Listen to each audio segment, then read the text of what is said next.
Hello everyone.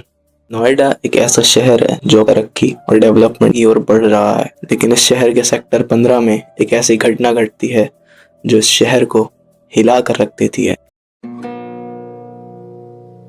आसमा खान 42 साल की एक सिविल इंजीनियर जो कि नोएडा के सेक्टर 62 में एक प्राइवेट फर्म के लिए काम करती थी। उन्होंने जामिया मिलिया इस्लामिया से अपनी इंजीनियरिंग की डिग्री हासिल की। उसके बाद वो एक प्राइवेट फर्म के लिए काम करने लगी। वो अपने परिवार में अपने हस्बैंड नूरुल्लाह हैदर, अपने बड़े बेटे समद और अपनी बेटी इनाय के साथ नोएडा के सेक्टर 15 में रहती थी। उनकी लाइफ बिल्कुल नॉर्मल लगती थी, जैसे एक नॉर्मल फैमिली होती है, लेकिन अंदर से उनके घर में क्या चल रहा था ये किसी को नहीं मालूम था। आसमा और नूरुल्लाह हैदर की शादी 2005 में हुई थी। नूरुल्लाह हैदर जो कि एक कंप्यूटर इंजीनियर थे, लेकिन कई साल से बेरोजगार थे। आसमा जो कि काफ़ी सक्सेसफुल थी, उनकी काफ़ी अच्छी जॉब थी, उनका काफ़ी अच्छा कनेक्शन भी था, लेकिन नूरुल्लाह हैदर को लगता था कि शायद वो किसी और के साथ रिलेशनशिप में है। लेकिन नूरुल्लाह हैदर का शक बढ़ता ही जाता था और इसी सब के चलते उन दोनों के बीच लड़ाइयाँ होती थी।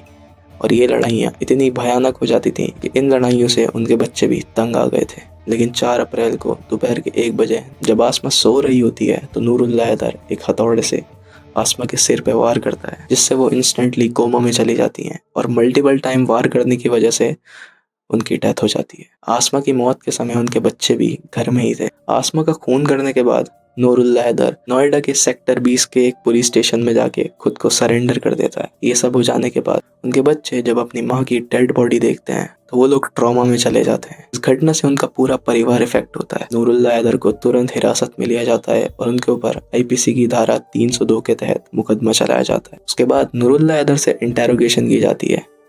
शुरू में नूरुल्लाह हैदर बातों को घुमाता है, लेकिन जब पुलिस सख्ती करती है तो फिर नूरुल्लाह हैदर खुल के बताता है। नूरुल्लाह हैदर बताता है कि पिछले 6 महीने से उसकी वाइफ आसमा उसको इग्नोर कर रही थी, उसको इंसल्ट फील करा रही थी। नूरुल्लाह हैदर को शक था कि वो किसी और के साथ रिलेशनशिप में है। इसी शक के चलते वो अपनी वाइफ की हत्या करता है।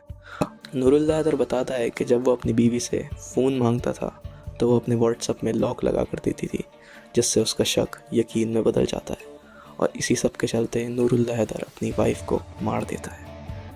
ये केस दिखाता है कि रिश्तों में भरोसे की कितनी अहमियत होती है और शक से कैसे रिश्ते बर्बाद होते हैं। और अगर आपके पास ऐसे ही किसी केस स्टडी की रिकमेंडेशन है तो मुझे कमेंट बॉक्स में ज़रूर बताना।